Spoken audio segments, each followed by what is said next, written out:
Hoy es 15 de junio, son las 22:26 hora argentina, y este fin de semana ya se estuvo hablando que se iba a firmar un acuerdo entre Irán y Estados Unidos para el cese de las hostilidades en Medio Oriente.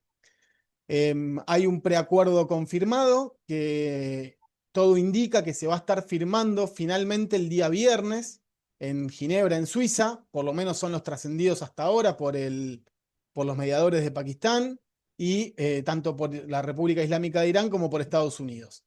Sin embargo, lo que nosotros nos preguntamos es si este acuerdo finalmente se va a poder firmar, cuál va a ser el rol que va a jugar Israel en este acuerdo. Por otra parte, si tiene que ver este apresuramiento por parte de Estados Unidos para buscar esta firma con la reunión que empezó a ocurrir hoy en Francia con el G7.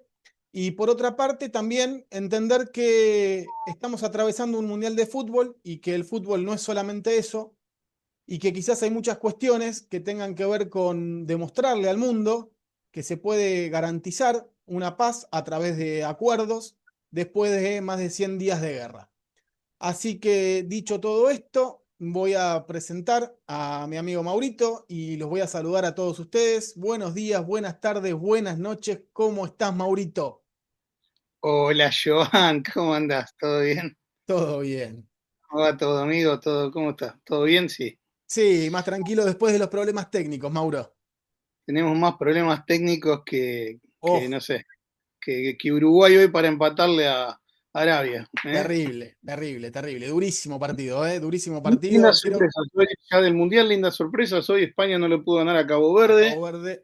Uruguay no le pudo ganar a Arabia. El fútbol se ha emparejado, así como se han Eh, hecho. Aparecen nuevos actores en el fútbol, exactamente, como aparecen nuevos actores en las relaciones internacionales, amigo. exactamente. Es una analogía perfecta, Mauro. Vos sabés que es algo de Mm. lo que venía pensando mucho este fin de semana, cómo la centralidad del fútbol se está trasladando, de a poco, obviamente, pero también vemos un traslado de la centralidad en el mundo de la geopolítica, en el mundo de los grandes actores globales de a poquito que va tomando color con Oriente. Fíjate que cuando empecé comentando sobre estas cuestiones del acuerdo, hablaba de Pakistán como mediador, podría sumarlo también a Qatar, pero en ningún momento nombré a Naciones Unidas como actor preponderante en el proceso de mediación para que Irán y Estados Unidos lleguen a un acuerdo. Y por otro lado, nombré a Israel muy al pasar, porque ahora vamos a profundizar, pero que es uno de los escollos para la firma de este acuerdo también. El señor Antonio Guterres, el presidente el líder de la Naciones Unidas, debe estar más preocupado si juega Cristiano Ronaldo, si juega Vitinha, cómo forma el medio campo de Portugal, que en solucionar estos temas, Joan. La realidad marca que Naciones Unidas es una especie de organización anacrónica que está haciendo agua por todos lados en estos tiempos que corren, en este mundo en transición que venimos hablando, venimos desarrollando. Hay una realidad muy marcada en cuanto a que no aparece como un actor principal dentro de todo esto. Y sí aparecen otros jugadores. Esta analogía que hacíamos con el fútbol tiene que ver con eso, ¿no? O sea, en el fútbol nuevos actores que se le animan a las potencias y en las relaciones internacionales nuevos actores que se le animan a las potencias. Eh, la intervención de Pakistán no fue casual, Joan. Estamos hablando de un actor regional que tiene un largo conflicto con la India, que ambos son potencias nucleares, ambos cuentan con el arma atómica, un país que tiene una frontera ahí en cercanía con Irán, y que no le conviene un escenario donde esté todo un escenario de guerra en esta zona, y a su vez hubo un montón de urgencias, Joan. O sea, yo creo que este acuerdo se precipita, finalmente se llega al acuerdo en el anuncio 39 de que se iba a llegar al acuerdo. O sea, 38 veces anteriores esto no ocurrió y en el número 39 se llega al acuerdo. Un acuerdo que se llega a las apuradas, con una escalada estos últimos días, donde vimos a un Israel avanzar hacia Beirut, frenado de último momento por Trump, un Israel totalmente díscolo que tiene intereses diversos y diferentes a los intereses que puede tener Estados Unidos, un Trump, un Trump que tenía urgencias, a ver, la urgencia de la reunión de Viana en Francia, que comenzaba hoy, y llegar ante la Unión Europea con un acuerdo cerrado para evitar un montón de ataques y críticas que la Unión Europea y los actores principales del G7 le iban a hacer. Por otro lado, el desarrollo mismo del Mundial de Fútbol, en el cual hoy, en este momento, está jugando Irán, está debutando Irán, al cual le pusieron un montón de trabas para entrar a Estados Unidos. Ahora lo vamos a tocar ese tema. Pero digo, el desarrollo del Mundial, mostrar al mundo y al G7 un acuerdo, y a su vez los egos mismos de Trump, ¿no? Porque ayer fue el cumpleaños, es una persona que todo el tiempo quiere como estar mostrándole al mundo. No te olvides que fue una persona que se autocandidateó al Nobel de la Paz. Sí, sí. Eh, y que corrió a Corina Machado de la posibilidad del reemplazo de Maduro por el solo hecho que ganó el Nobel de la Paz y no se lo dieron a él. Es una persona muy particular. Mira, cuando hablábamos de la racionalidad de los actores, ¿no? Pensando que los actores son racionales a la hora de la toma de decisiones. eh, bueno, acá nos encontramos con un presidente norteamericano que de racional hay momentos donde parece que tiene muy poco, donde las pasiones y las necesidades y el ego lo, es lo que aparenta que lo movilizan. Y en estas cuestiones me parece que esto que vos planteabas vos, Mauro, del apuro, de la firma de este acuerdo, después de una semana donde tuvimos un proceso de escalada, después de desescalada, en la vez número 39, que yo te soy sincero, confío más en la firma de este acuerdo porque digo, se están escuchando muchas voces por parte del gobierno iraní de que efectivamente este acuerdo va a suceder, que por parte de lo que provenga de los Estados Unidos, no por una cuestión de descreimiento sobre la nación Estados Unidos o sobre el Estado de Estados Unidos, sino fundamentalmente por su interlocutor, ¿no? Por el presidente de los Estados Unidos. Sí, sí, es creíble porque el anuncio lo hace el primer ministro pakistaní, porque el Parlamento iraní incluso lo ha firmado electrónicamente. La firma electrónica está de este acuerdo y como bien dijiste, en principio, el día viernes en Ginebra se va a hacer la firma presencial en el cual acudiría el vicepresidente de los Estados Unidos.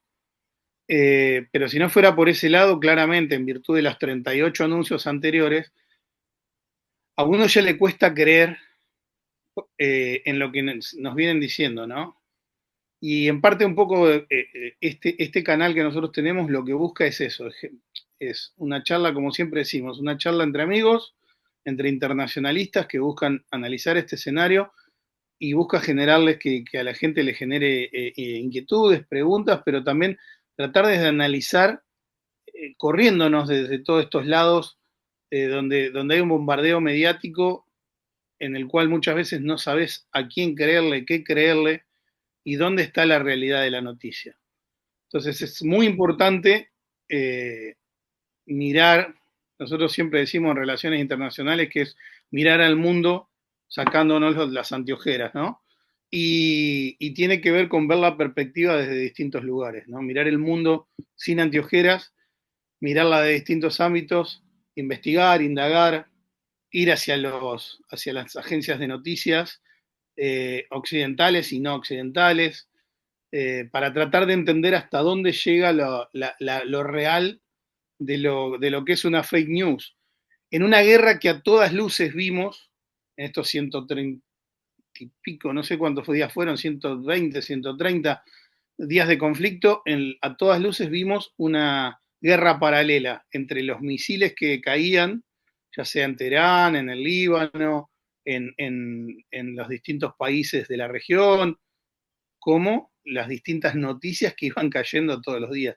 O sea, fue una guerra paralela o un conflicto paralelo, por un lado en los medios y por otro en el teatro de operaciones. No sé cómo lo Mira, ves. sí, concuerdo en casi todo, Mauro. Por un lado, con respecto al tema de esto de bombardeo mediático, Viste que nosotros en la semana hicimos este video donde hablábamos de los indicadores que podían demostrar que el conflicto iba para un lado o para el otro, que tenía que ver con el precio del petróleo. Bueno, el precio del petróleo sigue estando en $83, 79, $80. Es decir, que hay una creencia, porque ya bajó de los 80 en algunos, hablamos de tres indicadores: el precio del petróleo en Europa, el precio del petróleo en Texas y el precio del petróleo internacional a futuro. El precio del petróleo internacional a futuro hoy se estaba moviendo en el orden de los $79. Ahora iba a chequear a ver si había bajado un poco más. Digo, pero es la primera vez que pasa el piso de los $80 desde el inicio de este conflicto. Eso por un lado. Entonces, ahí hay una perspectiva de una posible firma de acuerdo. Digo, para salir de lo que tiene que ver con el bombardeo mediático y en esto que vos también planteabas desde los primeros videos que hablamos de esta cuestión, que tenía que ver con la guerra retórica. Esto que hace Trump, no digo, constantemente subir y bajar el tono, que tiene que ver justamente con la guerra retórica. Eh, que creo que en algunos momentos se manejó mejor, en otros momentos se manejó peor, pero digo, más allá de las cuestiones personales, subjetivas, no podemos dejar de decir que hubo o que hay una guerra retórica todavía. ¿Y por qué digo que hay? Y acá es donde yo todavía tengo la sensación, eh, por el análisis del complejo del tema, que no estamos entrando en el último capítulo de este conflicto, que el acuerdo es muy endeble, que el acuerdo que se firme va a ser muy endeble, porque hay uno de los actores claves, y lo nombramos al principio y lo nombramos un poquito al pasar, que no está incluido dentro del acuerdo y que de hecho, dentro del propio gobierno, estamos hablando de Israel, de este actor, dentro del propio gobierno y el propio Netanyahu, dijo que Trump, Estados Unidos no lo iba a llevar a Israel a la firma de un acuerdo del cual eh, no eran parte necesariamente. Sin embargo, en el acuerdo, parte de las cuestiones que hay tiene que ver con el cese de hostilidades de Israel hacia el Líbano, garantizándola teóricamente por parte de Estados Unidos, y desde Hezbollah, más precisamente, o de Hezbollah, hacia Israel, garantizado por Irán.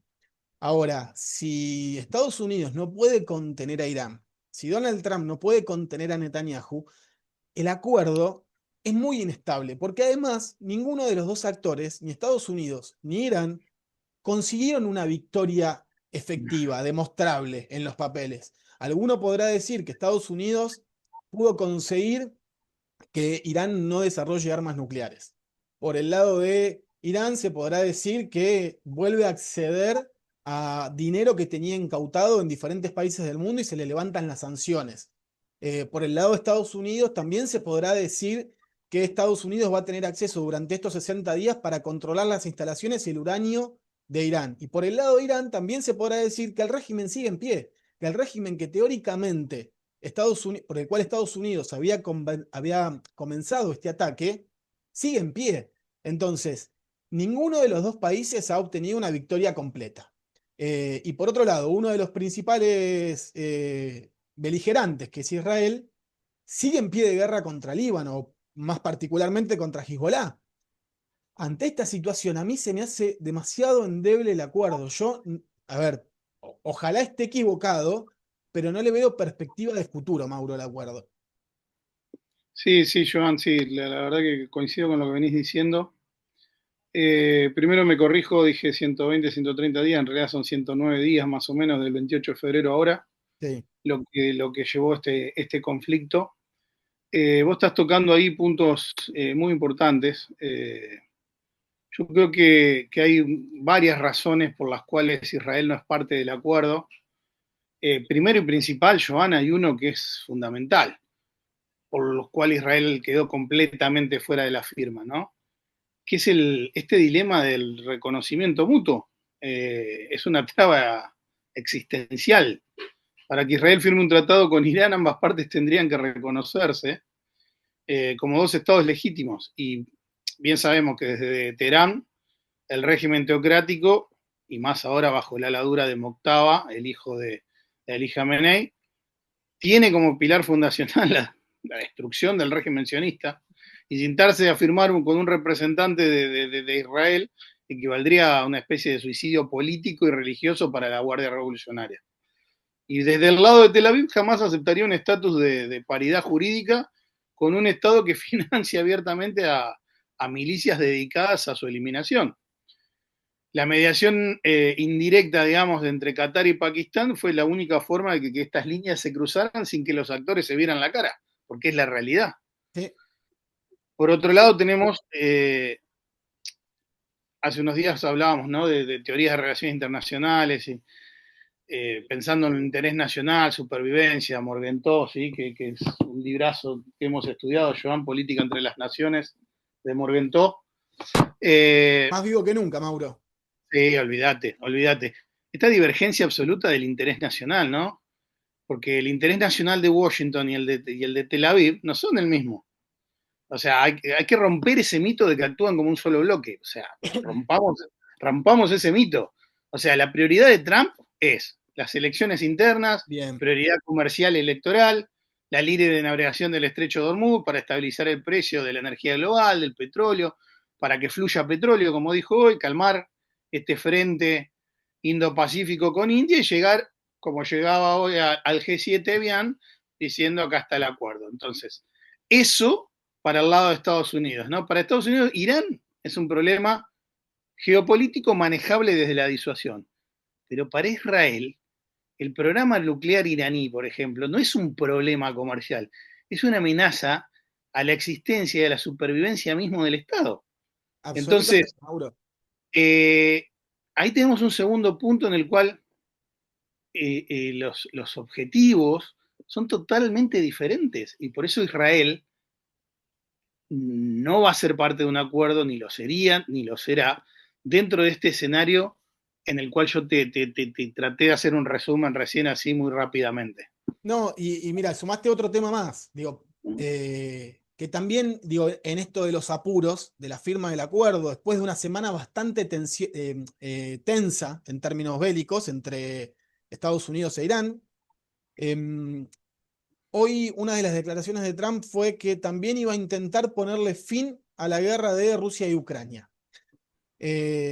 Si Trump no llegaba con un acuerdo a este G7, de ninguna manera hubiese podido hacer esa declaración, porque cómo intentar obligar a Europa a sentarse a negociar con Rusia cuando Estados Unidos no puede cerrar su propio conflicto. Entonces, me parece que también hay intereses en juego que están entrecruzados. Creo que la disputa de los conflictos de hoy están entrecruzados entre todos los actores. Y mira, cuando hablábamos, por ejemplo, de Pakistán, digo, ¿por qué a Pakistán le interesa tanto que se cierre el conflicto entre Irán y Estados Unidos? Pakistán, ya vamos a hacer un capítulo, Mauro, especial de Pakistán e India, porque la verdad que es un tema apasionante, que es un tema del próximo presente futuro. Digo, más allá de que tenga una historia de pasado, de conflicto de pasado, pero me parece que es algo a lo que le vamos a tener que prestar atención en los próximos años. Salvando esto, digo, Pakistán tiene conflictos con India. India, a su vez, tiene algunos conflictos en términos comerciales y en términos de desarrollo con China, porque China, que hoy es la potencia hegemónica junto con Estados Unidos, de repente India está queriendo también ocupar un rol ahí, pero más cercano a una visión occidentalizada, al menos desde la retórica. Después en lo que tiene que ver con lo interno es otra cuestión. Eh, entonces, Pakistán tiene relaciones, y Pakistán tiene relaciones con China. De hecho, China es uno de los principales inversores en Pakistán, le ha hecho un puerto, y parte de la materia prima que salía de Irán, vía terrestre para esquivar el estrecho de Hormuz, pasaba la frontera con Pakistán, iba al puerto de Gwadar, un puerto hecho por China, y desde ahí enviaban mercadería o materias primas hacia China. Entonces, Pakistán estaba pivoteando entre dos potencias en tensión, tratando de balancear la región con una India que es cada vez más poderosa y que Pakistán no puede darse el lujo ni de perder el acompañamiento de Estados el visto bueno de Estados Unidos ni el acompañamiento financiero de China. Entonces me parece que también ahí hay un actor que juega, digo, que jugó con tanta fuerza buscando ese acuerdo para no perder de vista su propio interés nacional, que es la supervivencia del propio Estado y el conflicto que va a tener en el mediano plazo con India. Entonces hay muchas cuestiones que están en juego en Hormuz y me parece, por eso digo, es tan endeble el acuerdo, lo siento tan endeble el acuerdo, porque no, digo, volvemos a destacar la cuestión de que Israel no está en la mesa de negociación y es un actor fundamental para el desarrollo de Medio Oriente. Mira, Joan, estás metiéndote en un tema súper clave. Bueno, bien sabemos que los mediadores ahí fueron Qatar y Pakistán, como bien lo mencionás. Sí, Pakistán yo creo que aporta la billetera y el teléfono rojo, y Pakistán le aporta músculo militar, legitimidad en lo nuclear, y para Pakistán salvar a Irán del colapso no fue un acto de paz. Como bien decís, es realismo crudo, es supervivencia, es Morgenthau. O sea, necesitan evitar que su frontera explotara. No te olvides que hay 900 kilómetros, entre 900 y 1000 kilómetros de frontera compartida entre Pakistán e Irán, para empezar a hablar, ¿no? Necesitaba, a su vez, Pakistán necesita abrir la canilla del el grifo del gas iraní para salvar su propia economía, y a su vez es una manera también de marcarle la cancha a India y decir, demostrando, por ejemplo, ante esta reunión hoy que hay del G7, diciendo, che, que las llaves de estabilidad de Asia del Sur todavía se guardan dentro de Islamabad. Yo creo entonces, Joan, que hubo tres grandes puntos por los cuales, si lo analizamos, Pakistán le interesaba tanto el acuerdo. Por un lado, este pánico efecto contagio en esta frontera caliente que yo te menciono, cerca de 1000 kilómetros con Irán, porque si esta guerra escalaba y esto se convertía en un caos absoluto, Pakistán ya venía sufriendo algunas escaramuzas con la Guardia Revolucionaria en esta frontera a principio de año. Si esto se desestabilizaba del todo, hubiese provocado una ola masiva de refugiados y un descontrol ahí en toda esa frontera tan amplia. Por otro lado, una asfixia económica y energética, ¿sí? Pensando ahí, desde ese lado, la economía de Pakistán está en una situación muy delicada y está sostenida, digamos, agarrada por pinzas por el Fondo Monetario. Pakistán e Irán tienen proyectos ahí más allá de las escaramuzas en las fronteras, esto del palo y la zanahoria que decimos siempre. Por otro lado, tienen un proyecto multimillonario que está congelado hace años para construir un gasoducto que llevaría gas iraní barato a las industrias pakistaníes. Y Pakistán nunca lo pudo terminar por miedo a las sanciones norteamericanas. Con este acuerdo firmado el domingo, que incluye un alivio gradual de las sanciones que hace tiempo tiene Irán, Pakistán ve una pequeña luz al final del túnel porque tiene la posibilidad de reactivar este gasoducto sin que Washington lo sancione, ¿sí? Y esto aliviaría un poco esta crisis energética casi terminal que tiene Pakistán. Y acá un poco, Joan, podemos pensar en otro autor muy conocido nuestro, Keohane, ¿sí? En el cual, Absolutamente. dentro de, como diría Robin Keohane, la interdependencia compleja obligó, en alguna forma, a Pakistán a actuar como un lubricante de acuerdo, porque su propio desarrollo económico depende del flujo de energía de Irán, ¿no? Y un tercer punto es este equilibrio geopolítico del cual yo te decía frente a la India y el estatus nuclear. Poder mostrar, ¿sí? Este es el núcleo geopolítico más duro, poder mostrar que Pakistán, que es una potencia nuclear sunita y el gran rival existencial, es la India, que es una potencia nuclear hinduista, ¿no? Y hay un juego de ajedrez ahí, ¿no? Porque India tejió lazos económicos muy fuertes con Irán, financiando incluso el puerto iraní de Chabahar, y para conectar a la India con Asia Central, esquivando territorio pakistaní. Al convertirse entonces en este suerte de garante, de arquitecto de este acuerdo de paz, Pakistán le metió una especie de jaque diplomático a la India, demostrándole ante la Casa Blanca y ante el G7, que se reúne ahora en las naciones más industrializadas, que es un actor responsable en la región. Entonces, logró que Estados Unidos dependiera de ellos para resolver la crisis, recuperando, en cierta manera, terreno de influencia que había perdido frente a India en la consideración de Washington. Así que 3 aspectos importantes para tener Pero, muy en cuenta el porqué de la intervención de Pakistán. mirá, vos fijate la cantidad de temas que tenemos la necesidad de tocar para poder explicar este intento de acuerdo entre Estados Unidos e Irán, que yo insisto que es un acuerdo endeble por los objetivos logrados por cada una de las partes. em, es complejo que se sostenga en el tiempo, y cuando digo en el tiempo, planteo acá algunas cuestiones más. Recién hablábamos del G7, ¿no, Mauro? Y teóricamente el G7 son las potencias más industrializadas del mundo. Ahora, yo correría y diría las potencias más industrializadas del mundo occidental, porque, ¿no? Hoy, Fijémonos, Sin China, sin China por no ser una democracia liberal, bien, y sin Rusia, que fue sancionada a partir de 2014. Esto era un es, G8 que pasó a ser un G7. bien.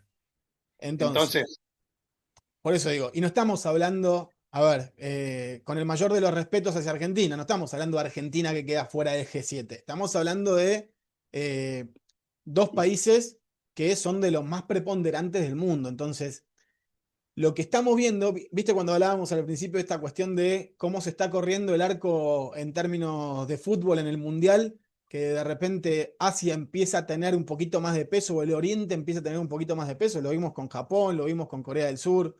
Eh, Nada, lo vimos hoy con lo que pasó con Arabia Saudita y Uruguay, la derrota que sufrimos nosotros en Qatar 2022, que después terminó muy bien, ese mundial muy bien terminó, pero no importa, digo, hay un corrimiento en términos geopolíticos también, y en Occidente no estamos prestándole atención a este gran Oriente, porque no podemos hablar de un solo Oriente. Huntington, cuando hablaba del choque de civilizaciones, ¿no? Que no hablaba de del gran oriente, había muchos orientes, hay muchos orientes. Bueno, pero en estos muchos orientes, lo que sí aparece, creo que como línea conductora, y acá traigo a Graciela Arroyo Pichardo, es el sur global. Un sur global que efectivamente emergió y que está empezando a cambiar las reglas del juego del sistema internacional. Entonces, me parece que este siglo XXI está cambiando las perspectivas, y todavía hay un viejo mundo occidental que intenta bajo todas las formas de sostenerse.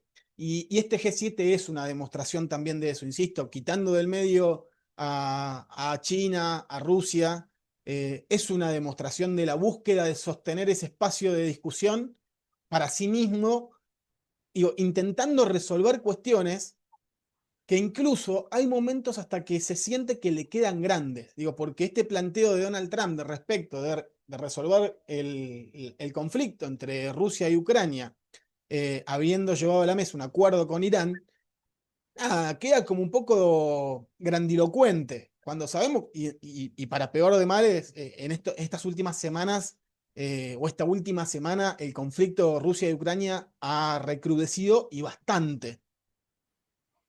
sí, sí, de hecho hubo una agresión a una de las iglesias ortodoxas más importantes de Kiev, que había una escena hoy prendiéndose fuego que era realmente muy, muy fuerte. Ya nos describió Alberto bastante todo lo que venimos viviendo en ese conflicto, y una Europa que había perdido preponderancia, que había quedado al margen de todas las discusiones y las conversaciones. Europa necesita urgentemente volver a sentarse en la mesa de discusión con las botas bien puestas. Yo creo que Francia se está dando cuenta de esto, y sabe que tiene que volver a ser. Europa tiene que volver a ser porque está quedando al margen de todas estas discusiones importantes. Vos fíjate que mencionamos a Estados Unidos, mencionamos a Rusia, mencionamos a China, mencionamos actores regionales dentro de Medio Oriente, y Europa está fuera de todas las conversaciones, está fuera de las Naciones Unidas y está fuera de Europa.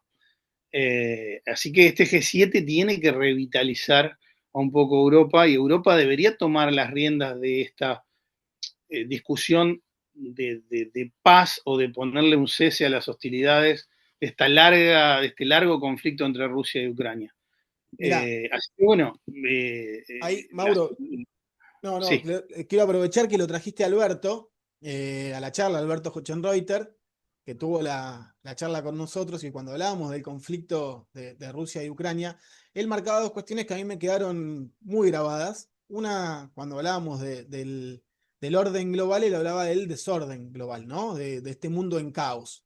De lo que nosotros hablamos, el primer capítulo que hablábamos del mundo en transición. Bueno, hay un mundo en caos donde se está reorientando el poder a nivel internacional. Eso por un lado. Y por otra parte, cuando hablaba de Europa, él decía que Europa tenía que convertirse en una potencia completa, ¿no? Salir de esta cuestión de la institucionalidad y pasar a tratar de jugar de vuelta en las grandes ligas. Y las grandes ligas implican un montón de cuestiones, no solamente lo institucional. Ahora, yo lo pienso bajo este contexto que estamos atravesando y Alemania que está buscando un rearme, que de repente están planificando que va a haber una guerra en el 2030 con Rusia y están generando todos los procesos de recompra de maquinaria militar, lo mismo que Francia. Ahora, bajo este contexto, Sí, un Reino Unido que no sabemos cómo exact- actuar, exactamente, que ya salió de la Unión Europea, que volvió a ser como un actor eh, pivot. con peso propio, ¿sí? Más bien pensado desde su concepción histórica. No sabemos cómo se van a reconfigurar dentro de esta transición que venimos charlando, ¿no? Absolutamente. Eh, y quisiera volver un poquito también a Israel, Joan, porque hay un aspecto que vos ahí mencionaste y no quiero dejar pasar por alto, que tiene que ver, cuando vos hablas de la endeblez de un acuerdo, que es a todas luces un gran anuncio, pero que no sabemos hasta dónde tiene la fuerza de un acuerdo eh, que sea fuerte, que tenga vigor. Hay una letra chica que tiene que ver con patear el problema nuclear para adelante, Joan. Porque el acuerdo firmado ahora, es a todas luces, como dijimos, un tratado de desescalada comercial y militar inmediata, ¿sí? Alto el fuego, apertura de Hormuz, se alivian las sanciones económicas a Irán, pero el tema espinoso es el uranio enriquecido. Se pateó hacia adelante una comisión técnica dentro de 60 días, diferida a 60 días, y Israel está muy preocupado por esto, porque a estas cosas que yo mencioné antes, de cuestiones vinculadas a la supervivencia misma, su interés nacional, su no relación con Irán, Israel no avalaría jamás un texto que le otorga primero oxígeno financiero a Irán, que hoy no tenía, ¿no? Este descongelamiento paulatino de fondos. Perdón, te Irán interrumpo un va, segundo. Que lo deja en sí, mejores condiciones que antes del 28 de febrero, a Irán, en términos económicos. exactamente, exactamente. Irán va a tener un descongelamiento de fondos antes de que entregue la última partícula de uranio enriquecido.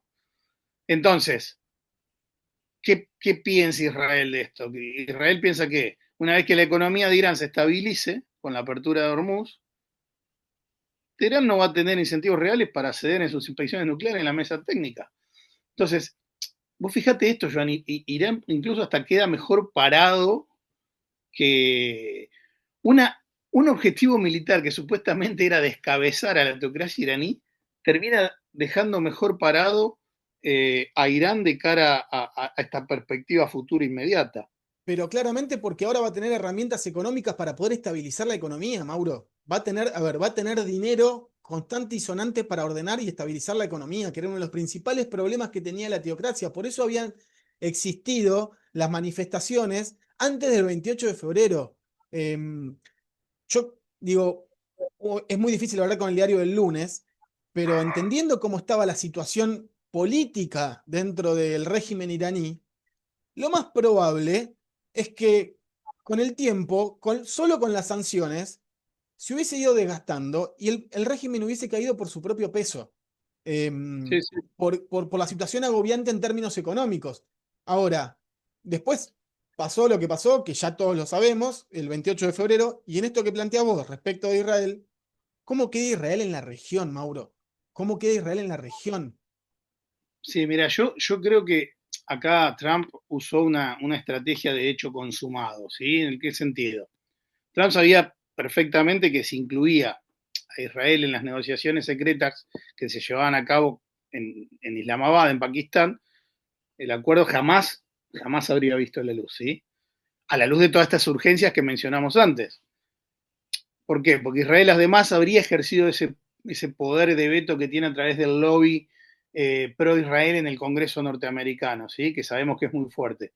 Y esto hubiese empantanado todas estas conversaciones, esta cuestión diplomática, antes del inicio que se dio hoy en el G7, ¿no? Sí. Entonces, ¿qué hizo Trump? Trump prefirió avanzar mediante esta política de hecho consumado, negociar en secreto, ¿eh? Con los mediadores más chicos y firmar electrónicamente, como hicieron, este acuerdo, forzando a Israel a plegarse en cierta manera a través de un aislamiento diplomático, ¿sí? Ahora bien, vos el otro día mencionabas a Kissinger, y lo mencionaba Alberto Hüchter también, que es para, pensando un poco en él, este acuerdo de ayer es una obra de arte de la diplomacia corporativa de Trump, podríamos decir, pero para mí, en base a lo que venimos diciendo, es un acuerdo que nace un poco herido de muerte. ¿Por qué? Porque si es, al excluir a la principal potencia militar terrestre afectada en la zona, que es Israel, porque quieras o no es la principal potencia militar de esta zona, el pacto carece de legitimidad regional real. Para mí que Israel se convierte automáticamente en una potencia, te diría que hasta revolucionaria en términos de Kissinger, un actor que quedó fuera del equilibrio de poder dice, y que tiene todos los incentivos para patear el tablero, Joan, mediante un ataque unilateral de un momento a otro, ¿sí? Antes de que de repente Irán vuelva a estabilizar su economía y tener nuevamente, recobrar fuerza para poder enfrentarse de nuevo de lleno contra Israel. Así que yo creo que este pacto, como bien vos decías, este acuerdo sale por determinadas urgencias, sale por las urgencias comerciales, pero tiene una endeblez muy grande porque está dejando a todos los intereses israelíes de lado. No sé cómo lo ves vos. No, exactamente así como lo estás planteando, Mauro, es así.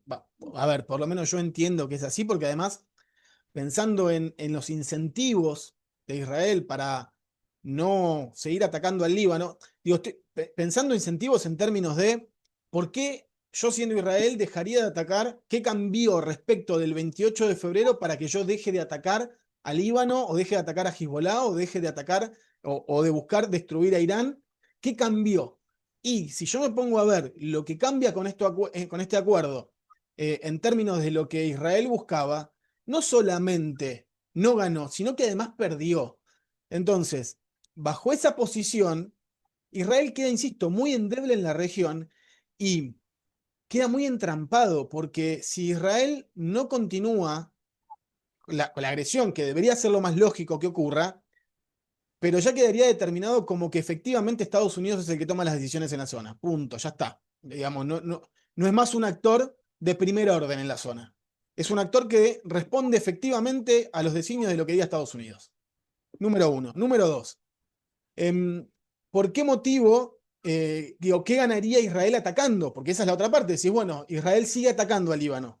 Si Estados Unidos no acompaña posteriormente ese proceso de ataque por parte de Israel hacia Líbano o hacia Hezbollah, e Irán inicia un conflicto directamente con Israel, Estados Unidos queda entrampado en si ingresa o no ingresa. Digo, porque el que no estaría cumpliendo el acuerdo en primera instancia, por lo pactado, por lo menos lo que se ve en el papel, es Estados Unidos, que no controla a Israel, porque es Israel el que está atacando. Entonces Irán tiene el derecho a atacar a Israel. Por eso digo que el acuerdo es muy endeble y lamentablemente Israel no tiene nada, no está en la mesa de negociación. Y hoy no se trata de estar a favor o en contra de, Digo, acá el planteo no es, incluso no es ni de buenos ni de malos. Acá el planteo es de los incentivos que tiene cada Estado para poder avalar este tratado y que efectivamente se sostenga en el tiempo, porque lo que uno intenta con este tipo de tratados es que se sostengan para que el conflicto no vuelva a renacer. Si no, lo que tenemos es un acuerdo de cese-fuego que puede garantizar el desarrollo del Mundial con tranquilidad, que puede garantizar el desarrollo del G7 y que incluso le puede garantizar a Donald Trump ganar las elecciones de noviembre, que por lo menos lo que salían en todas las encuestas, por el problema de la inflación y el aumento del combustible, las estaba perdiendo claramente. Entonces, Sí, sí, Donald Trump también tenía urgencias para cerrar este conflicto. Cerrarlo, no terminarlo. Cerrar esta etapa. Hoy leía a la página de Instagram de Internacionalizarse, que habían hecho un posteo sobre justamente el acuerdo, y en el último punto, una de las cosas que ponían es un principio de acuerdo, digamos, pero no es el fin de la guerra. Efectivamente, esto no es el fin de la guerra, no garantiza el fin de la guerra este acuerdo. Garantiza que cambia una etapa, que termina una etapa de la guerra. Ahora, y esto que decías vos el otro día, Mauro, que escribías vos también, cambió, estamos en otra etapa de la guerra. Que puede haber un cese de hostilidades por una determinada cantidad de días, como cuando en la Primera Guerra Mundial se pusieron a jugar a la pelota en Navidad. Bueno, algo parecido, eh, pero que esto no tiene, o por lo menos por lo que vemos hoy, no tiene viso de posibilidades de sostenerse en el tiempo si no están todos los actores involucrados en la firma del tratado.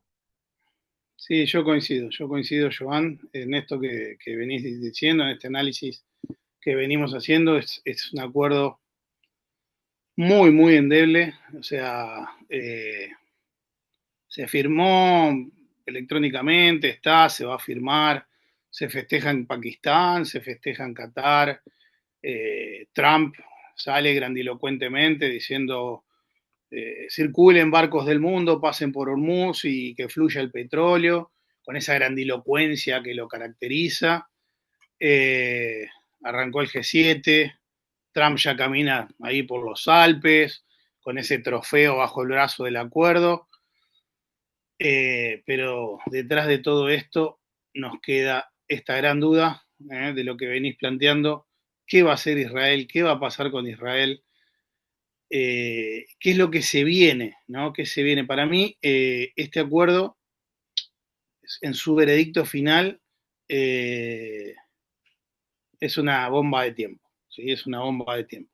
Y Por mira, un lado, no, te sí, quería agregar una cuestión más, Mauro. Digo, pensándolo, digo, digo, Israel no va a reconocer el Estado de Palestina. Bueno, Irán no va a reconocer el Estado de Israel. no, tal Eh, cual, eso que yo te dije, el no reconocimiento mutuo ya de por sí. En algún momento vamos a tener que charlar de otra cuestión que se llama resentimiento. Y no solo resentimiento, uno habla de resentimiento en la vida, ¿no? Digo, en las relaciones internacionales el resentimiento es muy marcado. Es muy difícil sentar a dos posturas tan antagónicas como Israel e Irán a llegar a un entendimiento en la región que tenga perdurabilidad. Entonces esto es más un triunfo momentáneo para las redes, para el momento, para los intereses domésticos de Donald Trump, que un acuerdo estable de una región que a todas luces seguirá siendo un escenario candente, seguirá siendo un polvorín en el cual cualquier escaramuza puede dinamitar este pacto y hacer que se produzca una nueva escalada. Sobre sí, todo que Israel, por ejemplo, sigue con sus tropas dentro del Líbano, no tiene pensado moverse de ese tapón que ha hecho en esa zona fronteriza del Líbano para evitar y sostener que Hezbollah no lo ataque. Israel tiene a su vez varios frentes, el frente con los palestinos en Gaza, el frente este con Hezbollah en el Líbano, mira de reojo lo que pasa en Irán, eh, tiene sus distintas ejes y frentes que hacen que no pueda estar tranquilo nunca y mucho menos quedarse con los brazos cruzados pensando que Irán va a tener un alivio económico con sanciones que van a dejar de ser y que puede, a todas luces, volver a poner a Irán con una posición fuerte, como analizamos antes, que deja en cierto riesgo a este interés nacional israelí. Mira, ahí nombraste, Mauro, el tema del interés nacional israelí. Digo, para clarificar también algo, cuando nosotros hablamos y decimos no hablamos ni de buenos ni de malos, porque cuando nosotros nos sentamos a analizar política internacional, no podemos hablar de buenos y de malos, sino de buenas políticas, de malas políticas y de si determinada acción, como decía Morgenthau, acrecienta o no el poder de la nación a la que estás representando. Es por eso que decimos que el acuerdo es endeble, porque lo que vemos es que por el lado de Israel no hay nada que garantice que acreciente el poder de su propio Estado este tipo de acuerdo. Eh, Ahora, sí lo podemos encontrar por el lado de Irán, porque repetimos, digo, y es un dato, no es una opinión, es un dato. Irán va a tener muchísimo más dinero del que tenía antes del 28 de febrero y acceso a fondos que no tenía antes del 28 de febrero. Por otra parte, Irán no se, como decía Mauro, no se va a deshacer del uranio enriquecido ahora, y va a tener la posibilidad de trabajar una cuestión de ir analizando y que vayan viendo en terreno dentro de los próximos 60 días, a ver qué es lo que hay, qué es lo que no hay. Eh, el régimen sigue en pie, entonces en esa correlación, insisto, no hablemos de buenos y de malos, sino de qué es lo que efectivamente sirvió y qué es lo que efectivamente no sirvió. Ahora, también hay otro punto que es importante remarcar en este mundo en transición que nosotros estamos hablando. Estados Unidos termina prácticamente apurado yendo a firmar un acuerdo. O sea, sale corriendo a firmar un acuerdo porque necesita demostrar protagonismo. Y cuando necesitas demostrar protagonismo y tenés que hacer una política de la demostración, es porque la política de la fuerza efectivamente no te está funcionando. No está No, funcionando. es así, Joan. Yo, de mi parte, yo creo que hemos hecho un recorrido más que interesante. De mi lado, yo quisiera dejar, digamos, algunas preguntas, es esto que siempre decimos, ¿no? De que se nos generan más preguntas, un poco como para ir dándole un cierre a este análisis de esta noticia, ¿no? Eh, las preguntas que yo se me ocurren y dejo en el aire, ¿no? ¿Estamos ante el nacimiento de un nuevo orden multipolar donde los mediadores más chicos, como fue el caso de Pakistán o de Qatar, también ayudan a dictar las reglas? O es esto, Joan, un decorado para el show de redes sociales, mediático y electoral de Trump? Por otro lado, ¿puede sostenerse en el tiempo un acuerdo de paz en Medio Oriente que ignora la percepción de amenaza existencial de la principal potencia militar de la región? Y por último, vos mencionaste Arroyo Pichardo, el sur global, la periferia, ¿no? Todo esto es lo que nos incumbe porque Argentina está desde este otro lado. Entonces, cuando pensamos, nos pensamos como sur global de este mundo, ¿no? Siendo un espectador, te diría que hasta invisible, que paga las consecuencias de esta inflación energética por el cierre de Hormuz y por todo lo que vivimos. ¿Es este momento un quiebre? Nos abre una ventana de oportunidad para que nos volvamos a reposicionar desde el BRIC y desde el sur global, con la voz de Brasil, con la voz que pueda dar la India, con la voz que pueda dar Argentina en algún foro internacional. Digo, bueno, quiero dejar estas preguntas como parte de mi cierre de esta intervención de hoy. No, me parece súper interesante, Mauro, que las preguntas, los disparadores, es necesario que nos hagamos preguntas porque si hay algo que este mundo necesita es que nos preguntemos qué es lo que pasa. Porque para poder entender el mundo en el que vivimos, necesitamos preguntarnos y necesitamos indagar, necesitamos profundizar en las cuestiones que vemos todos los días para salir del humo de los medios de comunicación. Pero incluso no lo digo peyorativamente la cuestión del humo en los medios de comunicación, sino que lo digo, a ver, por una cuestión de objetividad respecto de la cantidad de noticias que nos taladran día a día, que se viven las guerras minuto a minuto, es el rating de los años 90, ¿no? El minuto a minuto de qué pasa con la televisión. Entonces, nada, me parece que desde ahí hay que poder pensar para sacar esas cuestiones que andan dando vueltas y ver esto, ¿no? ¿Qué es lo que le conviene? Digo, pensar en el interés de cada uno de los actores a la hora de tomar decisiones y qué son las cuestiones que pueden llegar a servirle más a un actor o a otro para en base a eso poder analizar qué es lo que pasa con el sistema, qué es lo que pasa particularmente con este acuerdo. ¿Se perdura, no perdura? ¿Se sostiene, no se sostiene? Yo, insisto, el tiempo me dará la razón o me dirá que estoy equivocado. No es una apuesta, no estoy haciendo gala de una apuesta, ni de una predicción, ni de nada que se les parezca. Es en base al análisis que estamos haciendo. Entiendo que el acuerdo es muy endeble y creo que el tiempo no va a sostener este acuerdo. Creo que en el corto mediano plazo vamos a volver a encontrarnos con una reapertura de la Confederación. La moneda está en el aire, Joan. Y como dijimos, la gran pregunta es la que nos golpea a nosotros desde la periferia del mundo. ¿Se puede, Absolutamente. se puede sostener, Joan, este diseño de paz global que ignora las identidades y las amenazas reales de los actores en territorio?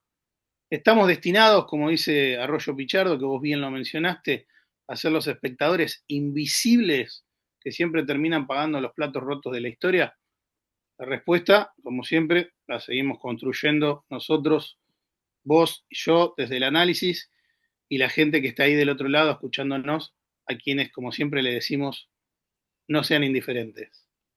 No sean indiferentes. Pónganle me gusta, suscríbanse, comenten, díganos si estamos de acuerdo, si no están de acuerdo, qué piensan de este acuerdo, justamente hablando del acuerdo y no acuerdo, qué piensan de este acercamiento, de esta distensión en Medio Oriente.